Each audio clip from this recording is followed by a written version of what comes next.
Hi everyone, it's Eric again. Today I'm going to do a review of Upfront. It's a request from everyone online, so here I am today to talk about my favorite game, one of my favorite games of all time. And it's from a solitaire player's perspective as usual, but today's review is going to be a little different because there is no solitaire rules to Upfront.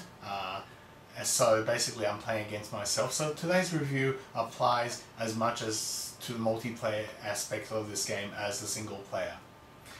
A lot to go through, so let's go straight into the review.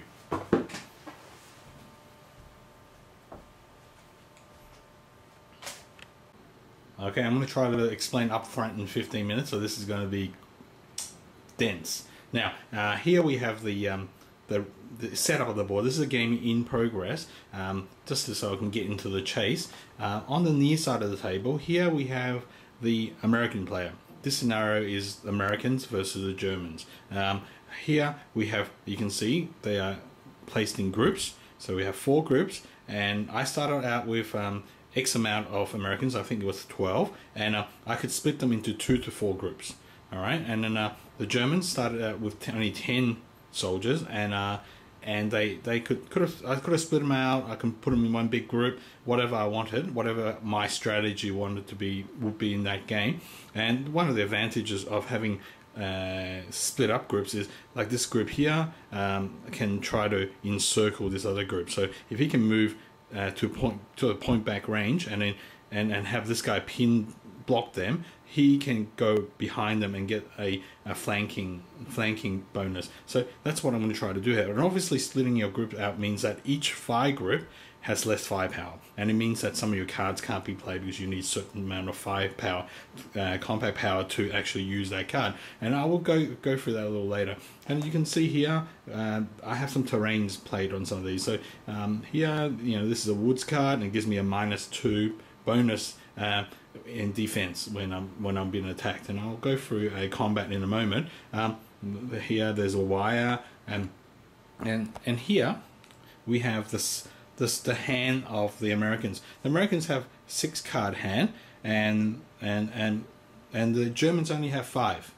But the advantages of the German is they can discard 1 card, and they can play their cards, discard 1 card, and then fill their hands up to 5. So in any turn they can just discard whenever they want. Now the Americans have a disadvantage here. Even though they have more cards, if they wanted to discard any cards, they need to take no actions with any of the groups, and then they can discard 2 cards of their choice. So they have more cards, but they are, if you like, less flexible at sort of managing their cards. And that's one of the interesting mechanics of this game, actually. All the sides, the Japanese, the Russians, the Americans, the Italians, they all have slightly different hand management rules, and it means that every country plays very differently. And you can notice that in front of every group there's a little chit here, and this little chit is the range chit, and that's actually quite an ingenious way of managing where this group is in relation to the other groups on the opposite side, and I'll go into that into more detail in a moment. And over here we have a discard pile, and also you can see here the pile that we picked from. And in this particular scenario, the game ends if we go through these 3, go through this pile of cards 3 times, or if I lose half my men. So in this case, Americans losing 6 soldiers, and the Germans losing 5. We'll also end the game. And also there's a victory condition for this scenario, and this is the first initial scenario.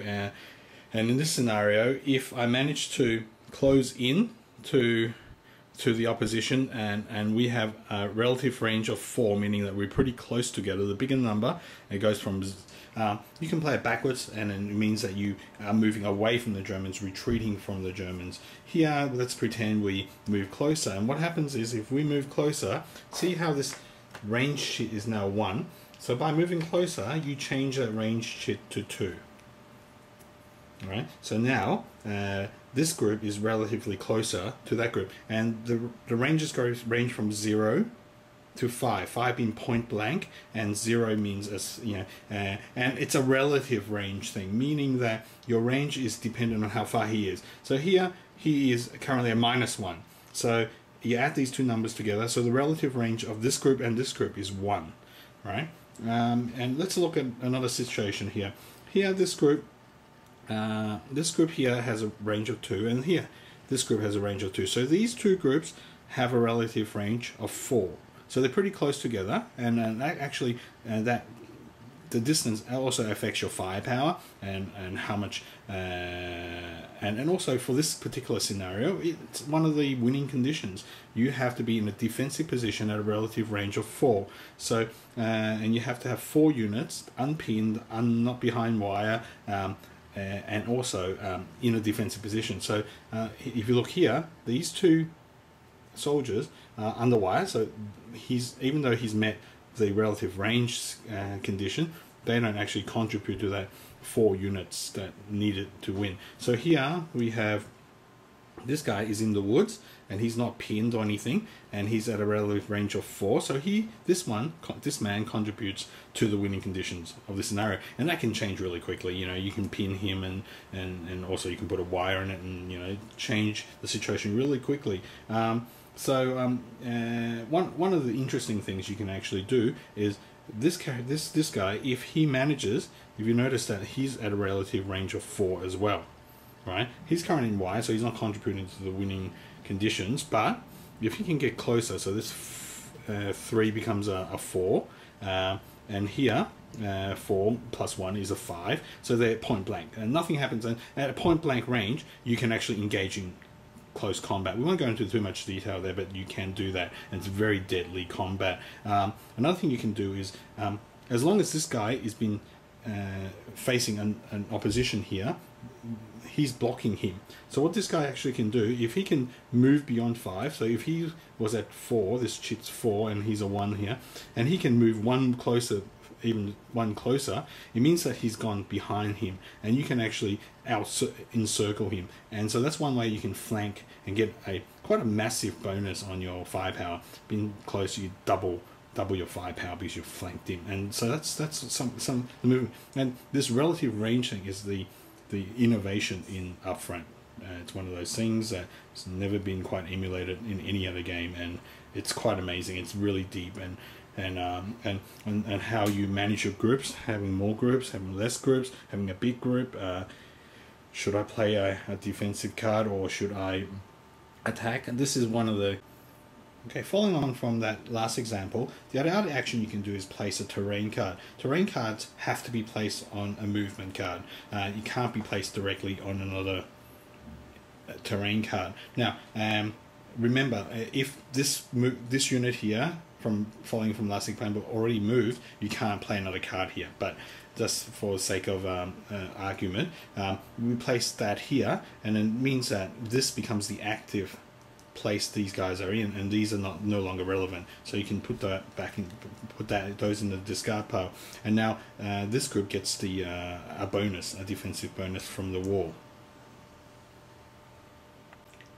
Now I'm going to give you an example of an attack. So in a turn, if he hasn't moved, this group hasn't done any other action, he can play a fire card if he has enough firepower. And how you work that out is this circle number here. So this group must be able to contribute 7 firepower to this attack to use this fire card. Okay, and if you can use this fire card, it's got a fire combat strength of 4. Now, what all this means is the following. So here you have 7. So if you look closely at these guys, there's a range here, and also a firepower listing here for each of these characters, each of these soldiers. So the range is the relative range of you and your opponent, who you're shooting at. So here, he's shooting at him, say, so that's a relative range of 4. So you look further down here, you look down 4, and he's contributing a firepower of 3, and this guy here is contributing a firepower of 2, and he's contributing a firepower of 4, and he's contributing a firepower of 2. So together, that's it's a big number. It's definitely bigger than 7. So this fire card can be used in this attack. And then what happens is, and this is also an interesting mechanic, this is a diceless game, so a firepower 4, and that's unmodified. Now, if you look here, we can do several things to modify this. The terrain modifies it, so for firepower 4, but the bush gives the defenders a bonus of -1, so 4 minus 1 is 3. Okay, the other things the defenders can do is play a concealment card. Alright, so here we have a concealment card, and if you look here, this concealment card gives the Germans here a -1. Alright, some of these cards are dual effects, and so here the Russians can use this and this, and whilst this part of the card, the concealment part of the card, can be used by any of these countries. Now, so here it contributes -1. So going back to our example, 4 minus 1 minus 1. So this guy has a firepower of 2. So what happens is you draw a card for each of the soldiers under fire, and you look at this number up here. So that's a 0. 0 plus 2, the original firepower, is 2. And then you compare it to these numbers down here. Morale, 5. So, and also kill in action. So if that number, the number drawn here, plus the original firepower, in this case the modified one was 2, is greater than this number, he gets pinned. If it's greater than this number, he's dead. Right? So 0, nothing happens to him. Let's look down here. And that's a red 1. Now reds are minus, right? So it's actually 2 minus 1. So nothing happens to him. His morale's 4, and the kill in action is 8. And let's go further down here, see if anything bad happens. Lucky one again, 0. So nothing happens to him. He's got a morale 3. And here something happens now, and so the firepower 2 plus 2 is a 4. So here he's got a morale 3. It doesn't kill him outright, but it does pin him and it makes him panic. So you flip him over, and then and if you notice here, he has now he's pinned. Now if you look carefully here, there's a counter here. He was a crew for this gun. Okay, last but not least is the rally card. You can rally soldiers. He can play this card on this group and rally that soldier. The number represents how many soldiers can be rallied with this card. So he can rally 6 soldiers with this card, so he can definitely turn him back over. Well, that was basically the game flow, and basically the game goes back and forth between the two sides, and until one side meets the victory conditions, or you basically go through the pack of cards in this particular scenario example 3 times. And what I just showed you was the most basic scenario. You can, I left out so much, it's not funny. That big ASL rulebook, you can do a lot of that stuff in this game. I mean, I can take prisoners, and you can have missions where you have to take a building, or defend a building, or a scenario where you have to survive from overwhelming odds. Anything you can possibly think of, you can create via these cards, and that's just what's amazing. I mean, that sniper example is one of many. There's magnetic anti-tank mines in this game. I mean, there's bazookas. You can call in artillery. It's the scope is massive for just a pack of cards. I mean, none of this fantasy flight massive deck of stuff. This is just a couple of decks of cards that you can carry around in your pocket. What I didn't show you, there's a lot of other chits and markers that you can use. You're playing by yourself, you might be able to just not use some of it. Now, and what I actually think of this game, I think this game is seminal. I wish somebody would come in here and just copy this game. I know there's a rights issue right now. It's not going to be reprinted probably ever. So somebody can come and just copy the mechanics, because it's amazing what you can do with one pack of cards. And I mean, I'm sorry guys.